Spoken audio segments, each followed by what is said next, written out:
Dosa membuat manusia terpisah dengan Allah dan tak dapat menggapainya. Akibat perseteruan yang terjadi antara manusia pertama dengan Allah. Kita sebagai manusia sangat dekat dengan kebinasaan dan hukuman yang kekal. Namun, Allah mengambil inisiatif untuk mengirim juru selamat, yaitu Yesus Kristus. Kini keselamatan menjadi bagian dari hidup kita.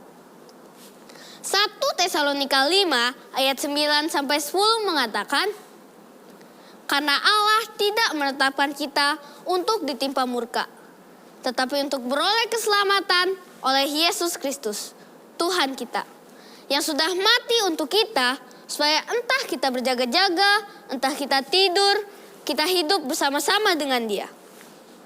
Terpujilah Yesus Kristus yang telah menyelamatkan kita semua.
Yesus Kristus di dunia merupakan bukti dari kebenaran bahwa Allah adalah kasih.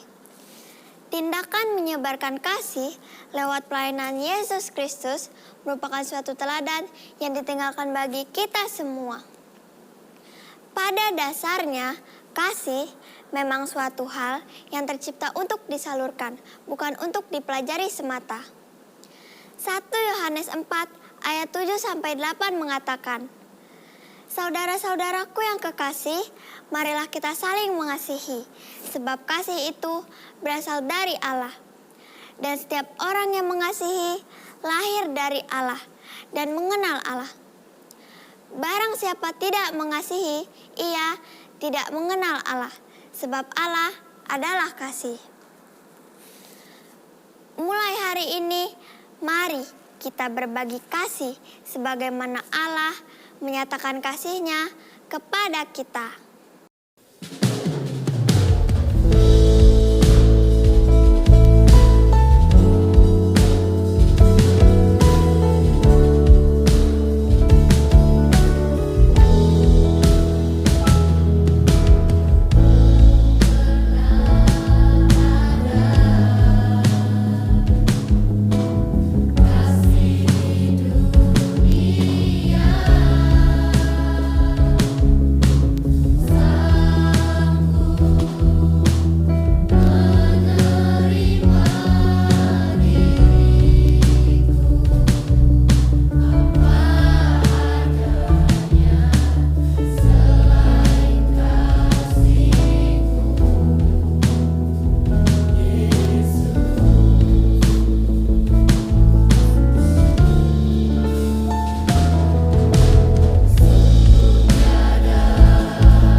Stop, berhenti. Kenyataanku tidak seindah lagu ini.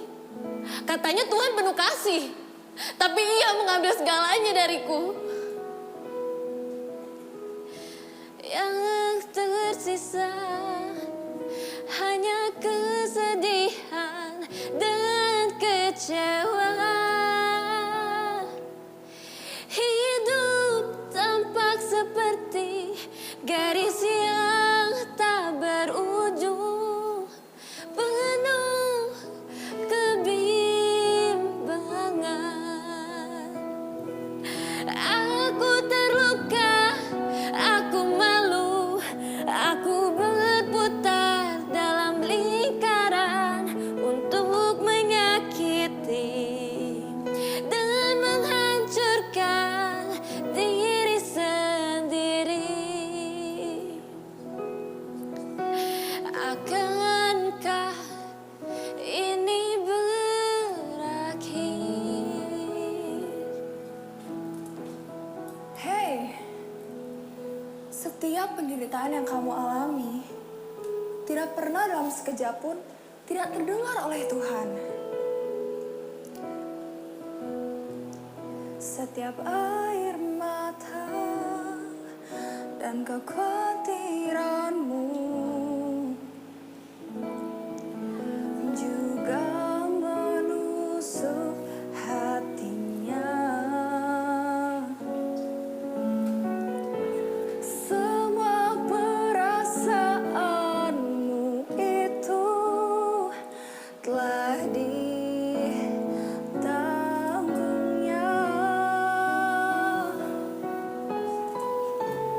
Bahkan sebelum itu menyakitimu, rasa sakit itu telah ditempatkan di atas luka-lukanya. Stop! Kata-katamu itu kosong. Aku sering dengar itu. Nyatanya aku jauh dari kasih yang kamu sebut-sebutkan itu. Hatiku selalu sakit.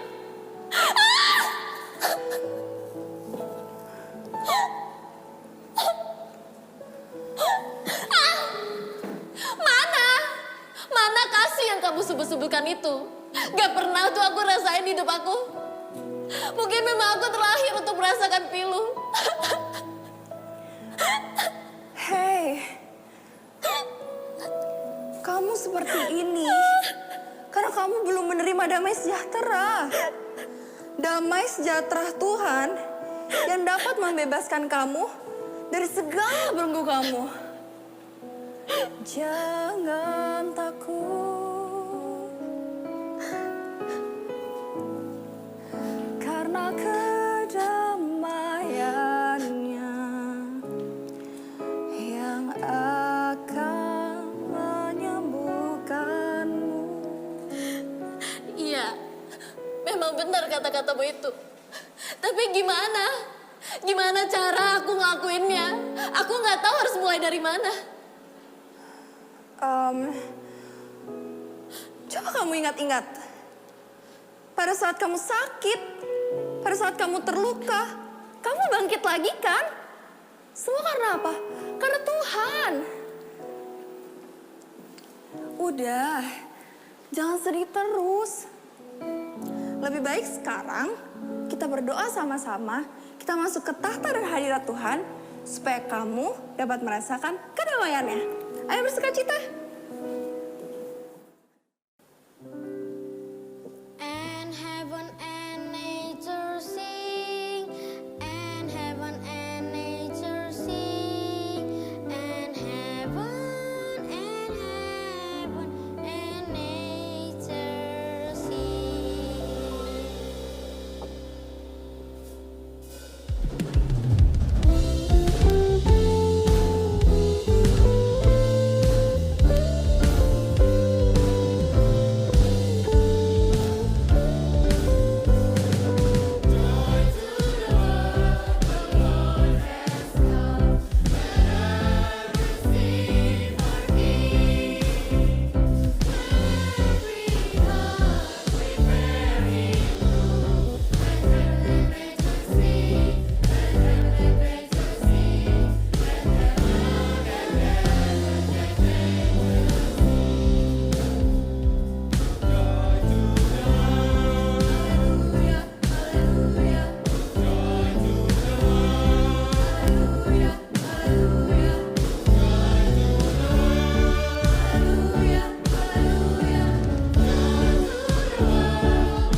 sejahtera tidak dapat ditegakkan di bumi dengan kekuatan manusia, kekuatan militer, maupun kekuatan ekonomi.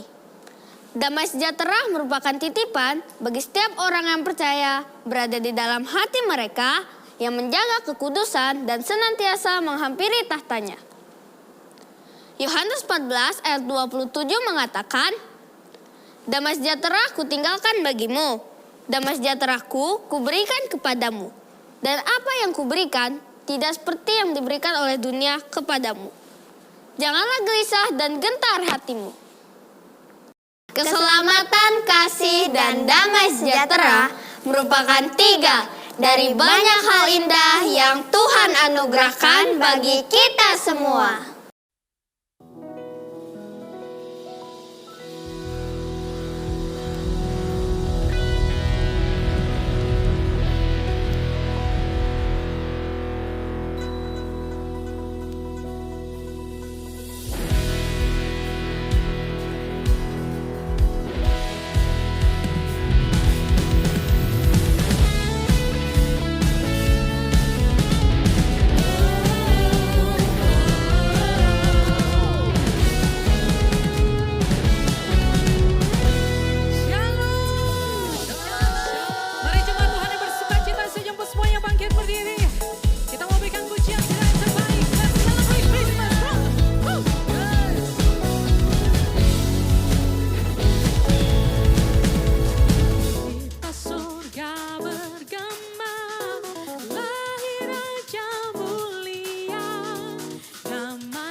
Haleluya. Silakan kembali duduk di dalam hadirat Tuhan Bapak Ibu Saudaraku. Thank you Lord. Oh haleluya.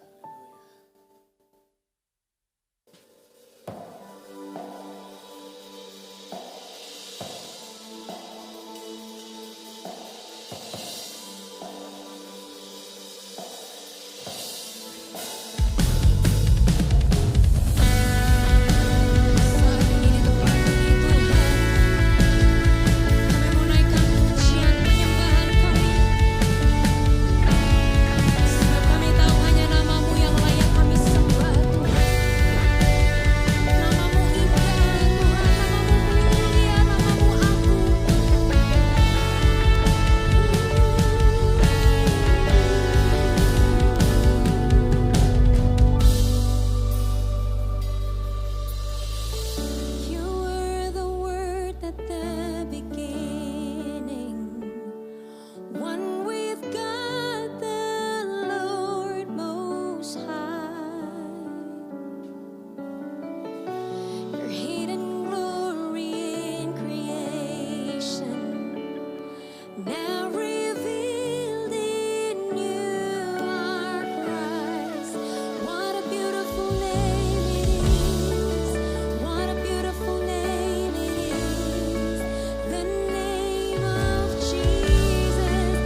Mari bersama-sama katakan saudaraku.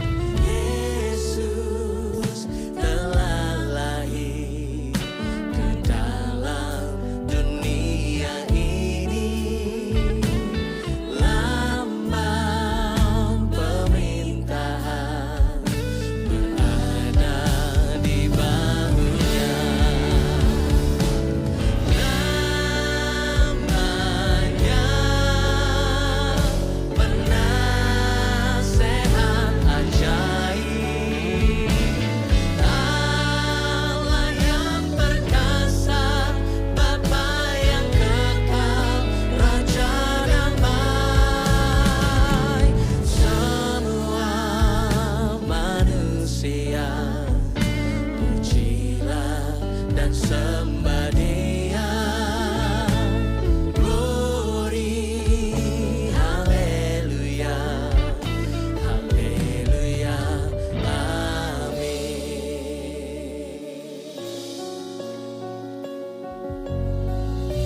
Yes, Lord. Thank you, Jesus.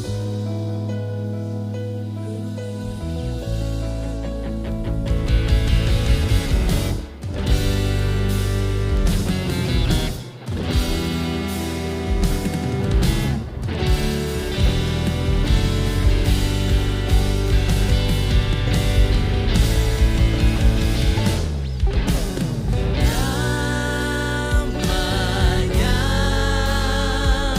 penasehat ajaib, Allah yang perkasa, Bapa yang kekal, Raja damai.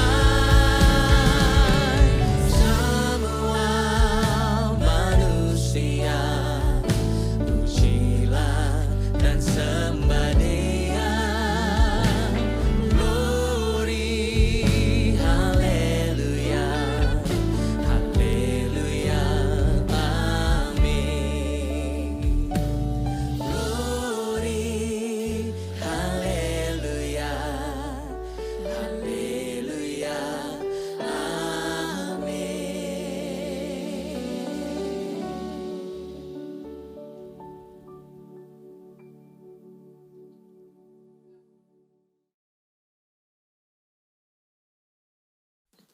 Puji nama Tuhan, Shalom, Shalom ERC Family. Dimanapun Anda berada, saya yakin semua kita dalam perlindungan Tuhan, kebaikan Tuhan nyata. Seperti apa yang Tuhan kerjakan atas bangsa kita, doa-doa kita dijawab Tuhan. Hari ini kita bersuka cita sebagaimana malaikat bersuka cita pada hari kelahiran Kristus Yesus 2000 tahun yang lalu Tuhan kita. Maka saya berikan judul tema khotbah hari ini yaitu adalah The Beauty of Christmas. Karena menurut saya tidak ada keindahan atas dunia ini bila tidak ada kelahiran Kristus. Ya, saya setuju penebusan atas dunia terjadi oleh karena kematian Kristus. Tetapi kematian tidak akan pernah ada bila tidak ada kelahiran. Jadi hari ini kita memperingati sesuatu yang sangat fenomenal, yang indah, yang hebat, yang dahsyat. Karena agama tidak akan pernah bisa menyelesaikan kehidupan manusia. Aturan manusia tidak akan pernah bisa menyelesaikan apa yang terjadi atas dunia ini yang sudah sedemikian rupa berdosa. Tetapi kelahirannya itu memberikan keindahan, memberikan pengharapan untuk semua kita. Yuk sama-sama kita berdoa. Bapak, terima kasih untuk hari ini. Kami memperingati hari kelahiran Tuhan kami, Yesus Kristus secara ajaib. Dari seorang perempuan perawan, dari seorang anak darah yang menandakan, yang membuktikan, itulah Tuhan kami, ajaib dan luar biasa. Kami siap untuk menerima keajaiban-Mu, bahkan di hari-hari terakhir dari 2021, kami terus tetap berharap ada perkara-perkara hebat yang Tuhan nyatakan di akhir 2021 ini dalam kehidupan kami, keluarga kami. dan masa depan kami. Kami siap untuk menerima yang terbaik yang datang dari sorga. Sama-sama yang siap kita katakan amin. Bagi saudara yang mengikuti ibadah ini, Premier, Anda bisa saling menyapa satu dengan yang lain, saudara-saudara kita yang lain, dan katakan selamat Natal 2021. Nah, tadi saya sudah mengatakan tema kita hari ini yaitu adalah The Beauty of Christmas. Itu lahir dari sebuah rapat kecil di rumah tanggal 10 September 2021. Karena menjelang Natal, maka saya harus panggil beberapa leaders untuk melayani, mempersiapkan persiapan apa yang kami bisa sajikan yang terbaik hari ini untuk jemaat Tuhan. Ketika itu yang berkumpul adalah Pastor Haryanto, ketika itu yang berkumpul adalah Pastor Yodian, yang ketika itu yang berkumpul adalah Pastor Ibnu, yang ketika itu yang berkumpul adalah Pastor Keisia, tapi ditambah dengan Jordan, karena yang mendesain visual segala sesuatunya, Keisia dibantu oleh Jordan. Ajaib karena sudah didoakan, ajaib karena sudah saya gumulkan beberapa hari apa yang ingin Tuhan sampaikan di Natal IRC Family hari ini. Jadi rapatnya tidak berlangsung lama, rapatnya tidak lebih daripada 10 menit. Yang saya katakan, saya ingin memberikan gambaran sebuah keindahan Natal, yaitu the beauty of Christmas. Langsung ditanya oleh beberapa teman yang hadir, apa yang dimaksudkan dengan the beauty of Christmas? Sederhana saja yang saya pikirkan, yang saya doakan. Melalui pelayanan online ini kami ingin menyajikan keindahan audio daripada ibadah hari ini, yang semua karena anugerah Tuhan. Kami juga ingin memberikan keindahan, yaitu visual.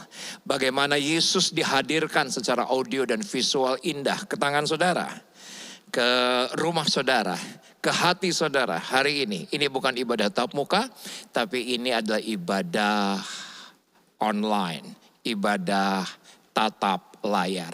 Yang kami ingin sajikan yaitu keindahan, karena menurut saya tidak akan pernah ada keindahan bila Yesus tidak dilahirkan. Ya, benar, saya ulang bahwa penebusan itu bukan dalam kelahiran, tetapi penebusan itu ada pada kematian. Tapi bukankah tidak akan pernah ada kematian bila tidak ada kelahiran? Nah, kalau hari ini saya sekian puluh tahun setelah menjadi anak Tuhan, menjadi Kristen, keindahan daripada Natal itu adalah identik dengan sukacita, identik dengan damai, identik dengan Dia Sang Penasehat ajaib, identik dengan kalau warna yaitu adalah merah, kalau bukan merah yaitu hijau, maka sepanjang tadi Anda beribadah, Anda menikmati warna-warna itu sepanjang ibadah online ini. Juga identik daripada Natal, yaitu adalah terang. Itu pasti, yaitu adalah lampu. Tadi malam kita sudah candlelight service secara khusus bersama dengan Gembala Pembina kita Pak Niko melalui pelayanan online juga yang sudah tayang di IRC Sawangan channel, baik yang ada di Facebook, baik yang ada di YouTube dan juga di RCTI Plus. Kita sudah menikmati, tetapi sekitar kita masih ada yang namanya terang, karena itulah identik. Tetapi sesungguhnya apa yang terjadi 2000 tahun yang lalu itu berbeda sekali, berbeda sekali. Tidak ada warna merah, tidak ada warna hijau, tidak ada terang. Tidak ada yang namanya pohon Natal. Bahkan beberapa orang berkata, ngapain sih pakai pohon Natal, nggak alkitabiah banget. Memang nggak ada. Berbeda sekali 2000 tahun yang lalu. Sangat berbeda. Tidak ada sukacita, tidak ada damai. Tidak ada penasehat ajaib. Tidak ada yang namanya kado. Tidak ada yang namanya baju baru, makanan enak. Tidak ada sama sekali. Anda tahu, saya ingin tunjukkan kepada Anda. 2000 tahun yang lalu yang ada cuma satu, dan ini mendominasi, yaitu adalah ketakutan. Itu saja. Saya ulangi sekali lagi. 2000 tahun yang lalu, 2000 tahun yang lalu, tidak ada warna merah, tidak ada warna hijau, tidak ada lilin, tidak ada terang, tidak ada lampu. Tidak ada yang namanya identik Natal ala sukacita, damai, pengharapan, penasehat ajaib. Tidak ada sama sekali. Saya tidak temukan itu. Yang ada adalah ketakutan. Bahkan sebelum kelahiran daripada Kristus, yaitu kelahiran daripada Yohanes Pembaptis, itu pun dikuasai oleh ketakutan. Karena berulang kali malaikat berkata kepada Elizabeth, jangan takut. Satu kali malaikat Tuhan berkata kepada Zakaria, jangan takut. Saudaraku, di balik kata di mana ketika malaikat berkata bahwa aku menyertai. Kenapa janji itu datang? Karena ketakutan luar biasa. Dan kalau kita memperhatikan, yaitu Lukas pasal yang kedua, yang sebenarnya kita akan pelajari Lukas pasal yang kedua. Jelas di sana ketakutan yang ada. Dari proses kehamilan daripada Yesus. Saudaraku, minggu pertama kita sudah bahas. Bahwa ketika itu proses kehamilan Isa Al-Masih seperti apa? Saudaraku, Alkitab dengan jelas berkata bahwa Yusuf ingin menceraikan dengan diam-diam. Kenapa? Karena ketakutan. Maka ayatnya sudah kita bahas minggu pertama yang lalu. Alkitab dengan jelas berkata, jangan takut, ambil dia sebagai istrimu. Padahal ayat di atasnya terdeteksi jelas ketakutan. Karena Yusuf tulus, dia ingin tidak mencemarkan nama daripada Maria, dia ingin menceraikan diam-diam. Kenapa? Karena lahir dari rasa takut. Orang Majus, mungkin ada di antara berkata, enggak apa orang Majus enggak ketakutan. Saya berani bilang ketakutan. Kenapa? Karena setelah orang Majus itu menemui bayi Yesus, apa yang terjadi? Alkitab dengan jelas berkata, dia tidak kembali ke rute yang sama. Kenapa? Karena ketakutan. Bila ketemu lagi Raja Herodes. Jelas Alkitab berkata demikian. Ya benar, setelah itu Yesus lahir. Dan lahirnya pun di palungan. Kenapa di palungan? Karena ketika itu Kaisar mengatakan bahwa pada saat itu orang harus kembali ke tanah kelahirannya. Untuk apa? Bahasa sekaranglah sensus. Yusuf dan Maria adalah orang Nazaret, tetapi karena Yusuf itu berasal dari Bethlehem, maka apa yang terjadi? Dia harus pulang. Oleh karena dekrit, padahal dekritnya nggak ngerti. Kaisar nggak ngerti, tetapi harus menggenapi kitab Mika. Bahwa dilahirkan harus di tanah Efrata, harus di Bethlehem. Maka ketika Bethlehem, ketika sampai malam penginapan tidak ada, rumah sakit nggak ada. Alkitab dengan jelas berkata harus melahirkan di palungan. Saya berani bilang Yusuf dan Maria pasti ketakutan. Pasti ketakutan. Dan saya bisa memvisualisasikan, saya bisa membayangkan, saya belasan kali ke palungan itu. Saya belasan kali bisa melihat daerah di mana ketika, sebentar kita akan baca Lukas pasal yang kedua, kondisi daripada Bet Sahur, dia itu padang gembala. Saya bisa gambarkan itu. Mereka pasti ketakutan. Kenapa? Enggak ada penginapan. Hamil besar dijanjikan inilah juru selamat. Inilah Immanuel, inilah sukacita besar. Bisa bayangkan ketakutan daripada Yusuf dan Maria. Bukan sekadar bingung, tapi ketakutan. Bukan sekadar bimbang, bukan sekadar ragu, tapi ketakutan. Saya nggak bisa ngebayangin ketika dia masuk dalam palungan gitu ya. Ya pemilik palungan itu pasti ya si domba itu. Mungkin domba kalau bisa bicara bilang ini, kasihan banget nih manusia. Mau lahiran di tempat gue. Kasihan banget karunya pisan itu jelema. Nepikeun ka peuting-peuting kudu neangan palungan. Mau melahirkan di mana? Di tempat di mana dia biasa melahirkan anak untuk seekor binatang. Bayangan. Saudaraku, saya bisa bayangkan ketakutan. Nah pada saat itu, yuk kita akan lihat ayatnya. Pada saat kelahiran seperti apa? Yaitu adalah Lukas 2 ayat yang ke-8. Di daerah itu ada gembala-gembala yang tinggal di padang menjaga kawanan ternak mereka pada waktu malam. Saya berani bilang ini bukan pemilik ternak. Kenapa? Karena menjaga waktu malam. Ini adalah upahan. Dan menurut saya ini titik terendah secara ekonomi pada saat itu. Bukan pemilik ternak, tapi upahan pada waktu malam harus menjaga kawanan domba. Yang saya bisa pastikan bukan miliknya, tapi pemilik daripada domba, kumpulan domba-domba tersebut. Dan pada daerah itu, daerah apa ya? Tadi saya berkata ini sebuah daerah yang sangat fenomenal, Beit Sahur. Atau sering kali juga daerah ini dikenal sebagai, yaitu adalah Boaz Field. Karena menurut Rut pasal yang ke-2, Alkitab dengan jelas berkata, pagi hari itu Rut minta izin kepada Naomi, ibu mertuanya, untuk mendatangi sebuah pertanian. Dan Alkitab dengan jelas berkata, kebetulan ternyata masuk dalam Boaz Field. Menurut saya inilah daerah yang sama. Boaz Field. Oleh karena jatuh cinta di daerah yang sama, lahirlah Obed, lahirlah Isai, lahirlah Daud, dan akhirnya lahirlah Isa Al-Masih. Tuhan kita. Di mana? Di daerah itu. Beit Sahur. Yang sekarang dikenal sebagai Bethlehem.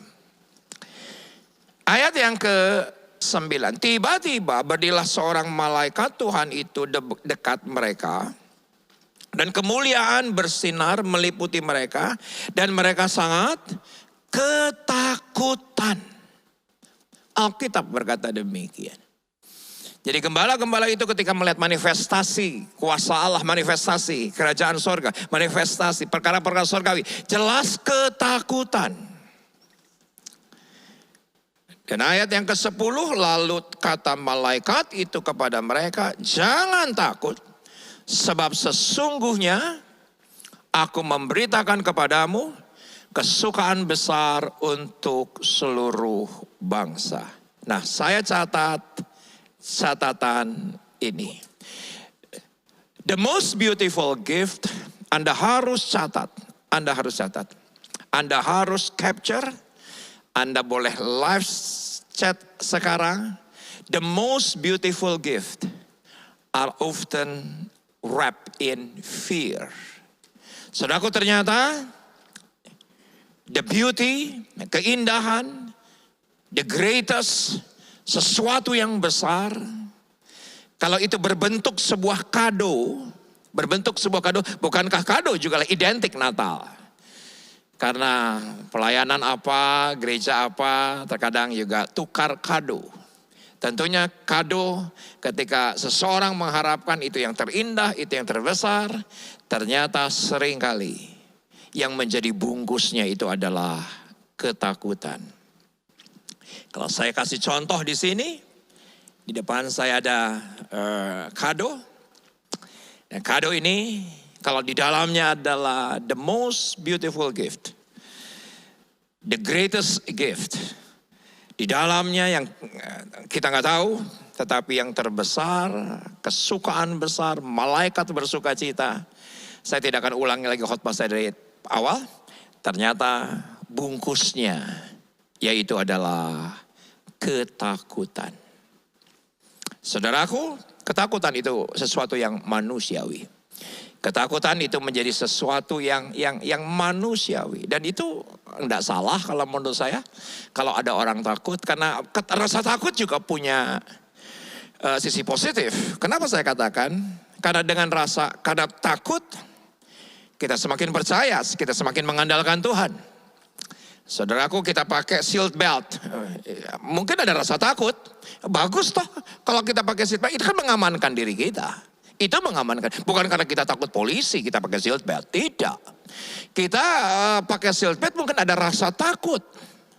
Justru kita harus safety first. Kenapa kita bawa pakai masker? Saudaraku, mungkin ada rasa takut. Rasa takut juga bagus. Jadi memang ketakutan itu sangat manusiawi, sangat manusiawi. Nah, saya juga mencatat bahwa iman bukan berarti tanpa rasa takut.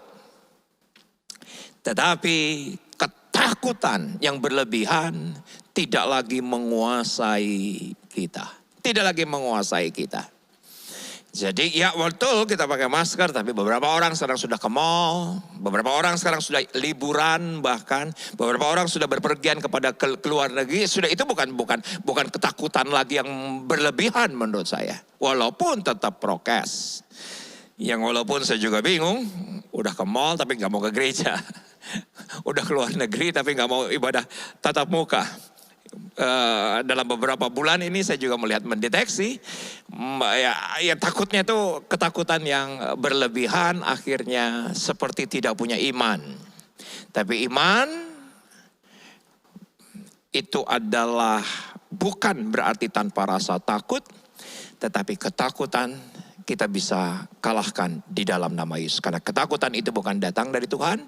Yang namanya ketakutan yang berlebih itu datang daripada iblis. Saudaraku, dengan varian yang baru dunia ketakutan, ternyata tidak seperti yang ditakutkan. Karena saya juga melihat bahwa berpegang kepada yang pasti, maka kita akan tetap teguh di tengah ketidakpastian. Kita akan tetap kuat, kita tetap solid walaupun di tengah-tengah ketakutan. Saudaraku, ketika saya browsing beberapa hari yang lalu kata takut, ya benar, karena Alkitab konon mencatat kata takut itu 365 kali disebutkan. Itu menggambarkan yaitu adalah keadaan manusia setiap harinya dalam 365 hari dalam 1 tahun. Ternyata rasa takut dibutuhkan iman. Dibutuhkan kita berpegang kepada Yesus adalah yang pasti. Karena segala sesuatu sudah tidak ada lagi yang pasti. Maka kita harus berpegang kepada yang pasti, itu saja. Saya juga browsing, ternyata kenapa saya berpikir kok sampai 365, ternyata ketakutan itu berbagai macam. Ada ketakutan dengan tempat yang tinggi, ketakutan di tempat yang sempit, ada ketakutan di tempat yang gelap, ada ketakutan terhadap ketidakpastian, ada ketakutan mengenai kehilangan, banyak sekali. Saya bisa mengerti kalau sampai Alkitab 365 kali menyebutkan kata takut yang menggambarkan 365 hari. Saya bisa mengerti. Karena takut saja, binatang aja ada yang takut kecoa. Seperti istri saya. Kayak takut lihat kalau lihat ular sanca gitu kan. Ular kobra gitu ya. Tapi lihat tikus kecil, lihat kecoa. Saudaraku, ya itu manusiawi. Tetapi itu menggambarkan bahwa itulah kondisi dunia pada saat Yesus dilahirkan. Tetapi saya mau katakan, ya benar, saudaraku, bungkusnya adalah ketakutan, tapi di dalamnya ada sukacita besar. Bungkusnya adalah ketakutan, tapi di dalamnya ada kemenangan besar. Ya benar, ada ketakutan, tetapi di dalamnya ada kado yang terindah. Apa saja yang kau butuhkan, Tuhan akan cukupkan menurut kekayaan dan kemuliaan di dalam Kristus Yesus. Sekarang ketik semua teman-teman, bungkusnya ketakutan, dalamnya sukacita besar, dalamnya kemenangan besar, dalamnya yaitu adalah pemulihan besar yang datang daripada Kristus Yesus. Saya tutup di sini. Bagaimana agar kita bisa teguh di dalam ketidakpastian ini? Karena tidak ada yang pasti. Bahkan prediksi para ahli sekalipun tidak pasti. Prediksi orang hebat sekalipun tidak pasti. Maaf, bahkan prediksi atau nubuatan daripada hamba Tuhan sekalipun tidak pasti. Tapi yang pasti, kita lihat ayat yang ke-11. Ini pasti. Hari ini telah lahir bagimu satu juru selamat. Apa arti juru selamat? Janji Tuhan. Karena juru selamat adalah janji Tuhan. Hari ini telah lahir bagimu, yaitu yang kedua, Kristus. Apa arti Kristus? Yang diurapi. Yang diurapi. Itulah janji Tuhan dalam kehidupan kita agar kita tetap teguh di tengah-tengah ketidakpastian 2022. Dan yang ketiga yaitu Tuhan. Siapa Tuhan? Menurut saya yang pasti itu adalah firman Tuhan. Maka dari sini kita akan belajar 3 hal. Yang pertama, janji Tuhan. Kita memasuki tahun 2022, janji Tuhan untuk 2022. Yaitu adalah bahwa 2002 akan menjadi tahun paradigma yang baru. Itu bukan slogan, itu bukan tema, tapi itu janji Tuhan. Janji Allah. Itu visi dari Allah. Dan saya sedikit akan mengulangi, pegang janji Tuhan. Karena visi itu menolong kita untuk kita tetap berharap dan percaya kepada Tuhan. Visi itu menolong kita untuk kita tetap melangkah, untuk tetap antusias, untuk tetap semangat. Melakukan apa yang Tuhan inginkan. Bukan yang kita ingin, ini bukan sekedar cita-cita. Tapi sebagaimana satu malam Abraham keluar dari tenda. Dia melihat bintang di langit. Dan Tuhan berkata dalam hatinya, sebanyak itulah keturunanmu kelak. Saudaraku, visi. Sekali lagi, tidak harus didapatkan secara spektakuler. Keluar dari rumah, keluar dari tenda, lihat bintang di langit.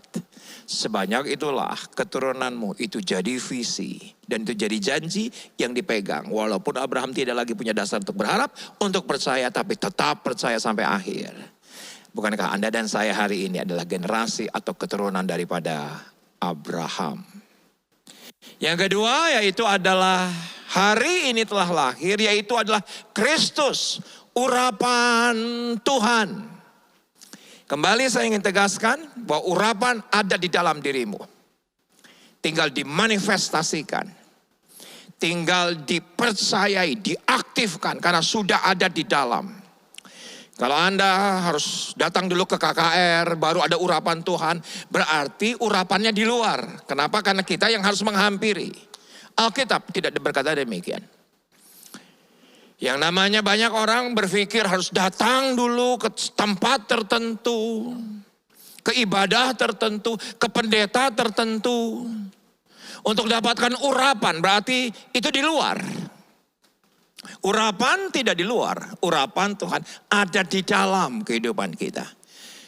Aktifkan dengan melangkah memberitakan Injil, aktifkan dengan melangkah untuk menolong orang lain. Itu otomatis akan aktif, yaitu urapan daripada Kristus.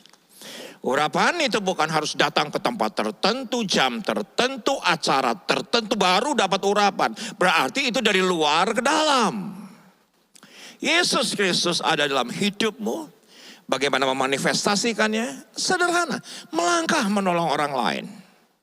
Melangkah untuk memberitakan Injil, melangkah untuk keselamatan orang lain. Urapan Kristus itu akan otomatis beroperasi dalam kehidupan kita. Yang pertama, kepastian ada dalam janji Tuhan. Yang kedua, kepastian ada dalam urapan Kristus. Dan yang ketiga, hari ini telah lahir Juru Selamat. Hari ini telah lahir Kristus. Hari ini telah lahir Tuhan. Tuhan, saudaraku, dalam bahasa aslinya adalah Tuhan yang berlaku atau yang berkuasa atas segala aspek kehidupan. Itu namanya Tuhan. Dan itu adalah firman Allah. Karena pada mulanya adalah firman. Firman itu bersama dengan Allah. Dan firman itu menjadi manusia. Yang pasti itu ada hanya di dalam firman Tuhan. Saya berdoa ini sungguh menjadi kekuatan. Di tengah-tengah ketakutan seperti 2000 tahun yang lalu.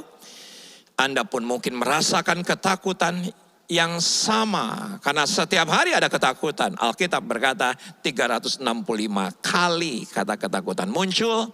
Maka saya yakin bahwa di dalamnya ada the beauty.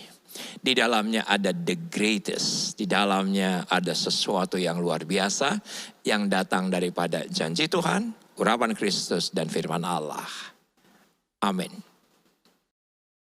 Pesan Tuhan, the beauty of Christmas untuk Natal 2021 telah dibentangkan.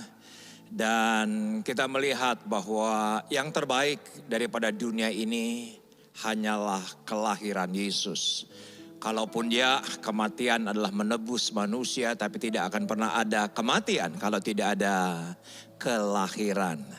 Agama tidak menjadi penyelesai, aturan manusia apalagi, tetapi semua yang terindah yaitu adalah Kristus Yesus dilahirkan untuk Anda dan saya. Tetapi kita belajar hari ini di dalam kado yang terindah seringkali dibungkus di dalam ketakutan.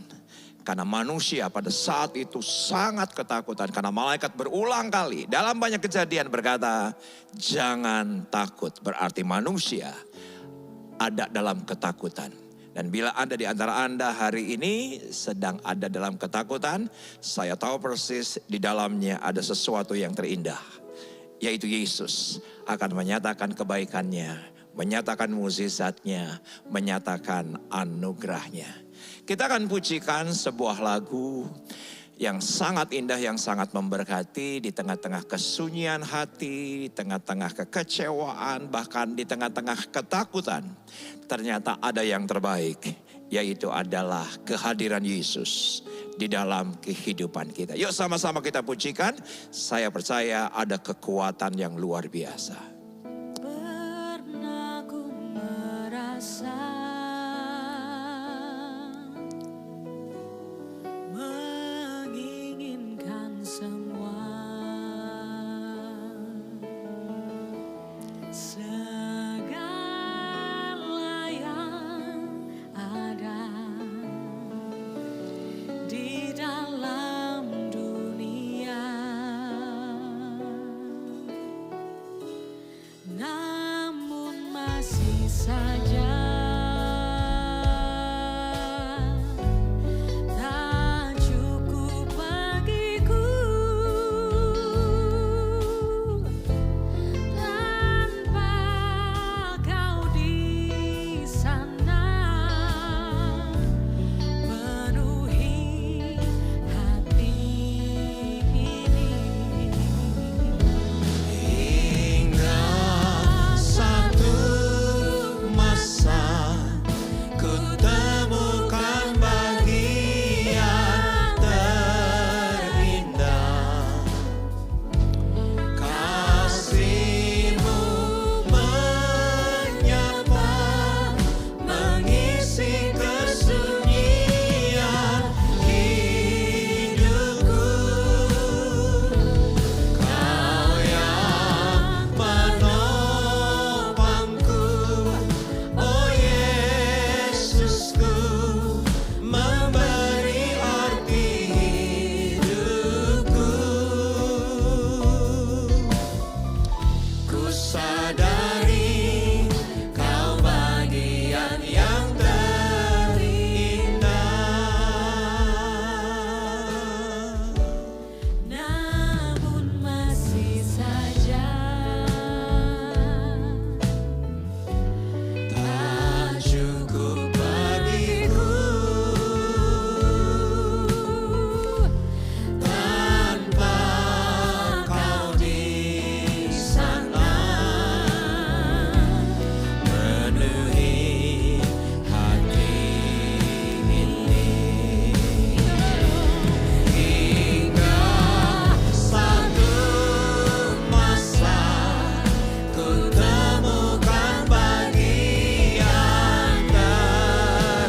Bapa, terima kasih Kau telah berikan anak-Mu yang tunggal, Yesus Kristus, sehingga ada di dalam kehidupan kami. Kami tahu Tuhan, menjelang akhir 2021, memasuki tahun 2022, tidak ada yang pasti. Tapi kami punya kepastian karena Yesus Kristus sudah ada dalam kehidupan kami. Kami tidak perlu takut karena kepastian dalam janji Tuhan ya dan amin ada dalam setiap keluarga ERC Family. Kami percaya Tuhan bahwa ketakutan tidak akan pernah menguasai kehidupan kami. Karena urapan Kristus bukan ada di luar kehidupan kami, tapi urapan Kristus ada di dalam hidup kami. Engkau bukan Tuhan yang di luar, tapi Engkau Tuhan yang Immanuel beserta dengan kami. Kami tidak perlu takut karena kami tahu ada firman Tuhan yang tidak pernah gagal, yang menjadikan yang tidak ada menjadi ada, yang tidak mungkin menjadi mungkin. Kami bersyukur hari ini kami keluarga, masing-masing keluarga bisa mengalami keindahan Natal, keindahan kelahiran Kristus. Untuk kami bisa menang melawan ketakutan. Karena kami tahu ketakutan melumpuhkan potensi, ketakutan melumpuhkan segala sesuatu. Kami hari ini menang oleh karena Kristus. Dan jemaatmu saat ini juga siap untuk menabur, untuk pekerjaan Tuhan di ERC Sawangan. Kami lakukan dengan sukacita karena Engkau Bapa telah berikan yang terbaik untuk masing-masing kami, masing-masing keluarga, sehingga kami akan memberi sebagai penyembahan kami, kasih kami, bahkan sebagai cinta kami kepadamu untuk pekerjaan Tuhan di gereja ini. Kami siap, sama-sama yang siap. Kita katakan amin. Saudaraku, di layar ada nomor rekening dan juga QR code. Anda langsung bisa scan dan bisa menabur dengan sukacita. Yuk sekali lagi kita pujikan bahwa hingga satu masa ku temukan bagian terindah,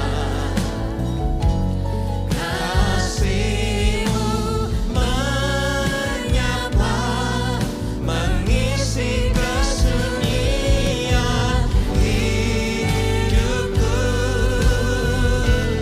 Kau yang menopangku, oh Yesusku, memberi arti hidupku. Ku sadari Kau bagian yang terindah, hingga satu masa ku temukan bagian terindah, kasih-Mu menyapa, mengisi kesunyian hidupku.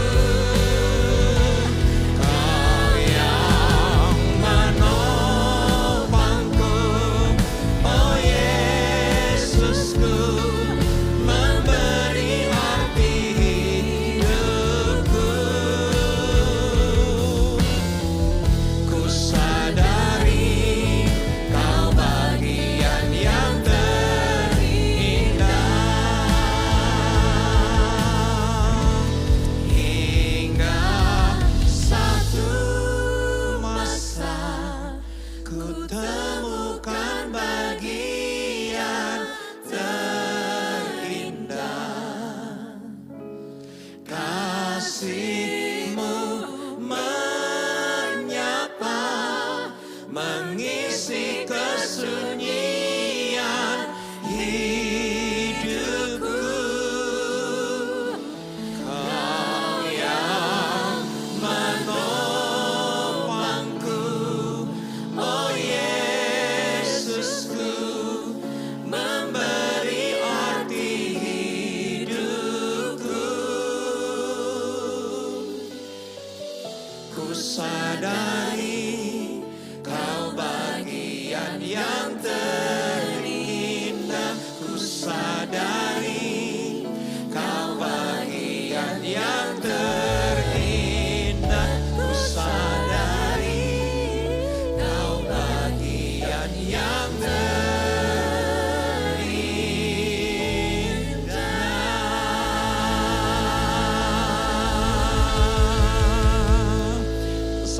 bersama dengan istri saya menyatakan selamat Natal 2021. Terima kasih untuk panitia, terima kasih untuk Pastor Yodian yang sudah menyiapkan segala sesuatunya. Beliau selalu tidak terlihat tetapi karyanya hari ini nyata terlihat dan bisa dinikmati oleh seluruh jemaat IRC Family. Terima kasih juga untuk semua tim yang terlibat dan juga semua donatur yang dengan sukacita selalu menopang pelayanan pekerjaan Tuhan di tempat ini. Khususnya yaitu adalah memperingati kelahiran Isa Al-Masih. Puji nama Tuhan, yuk sama-sama kita angkat kedua tangan kita, terimalah berkat kasih karunia berlimpah-limpah dari Allah Bapa, Anak dan Roh Kudus dalam Yesus Kristus menyertai kita dengan berkat Abraham, Ishak dan Israel, juga untuk Indonesia ada di tanganmu, di pikiranmu, di rencanamu. Kami tahu kami aman di tengah-tengah ketidakpastian sekalipun, kami yakin pasti kasih Yesus ada atas Indonesia. Kasih Yesus ada atas pemerintahan, presiden, wakil presiden, aparatur yang tertinggi sampai yang terendah. Adalah sebuah kepastian karena kasih Kristus tidak pernah lari daripada Indonesia. Terima kasih untuk kasih Kristus juga dinyatakan melalui gembala pembina kami, keempat wakil gembala pembina, keluarga besar GBI Jalan Gatot Subroto. Terima kasih untuk visi yang memberikan kepada kami kekuatan dan pengharapan 2022 tahun paradigma yang baru. Kami percaya inilah era penuaian jiwa yang terbesar dan yang terakhir di era Pentakosta yang baru, Pentakosta yang ketiga. Kami bersemangat untuk kami menuai bagi kemuliaan nama Tuhan. Terima kasih untuk Pak Yongki bersama dengan Ibu Heni. Terima kasih juga untuk keluarga besar GBI Rayon 9 yang selalu kami tahu Engkau kasihi, Engkau jagai, Engkau pelihara dari jemaat yang baru lahir bahkan sampai yang lansia, semua ada di dalam kasih Kristus. Mulai hari ini sampai Maranatha bahkan sampai selama-lamanya, yang percaya dengan suara keras kita katakan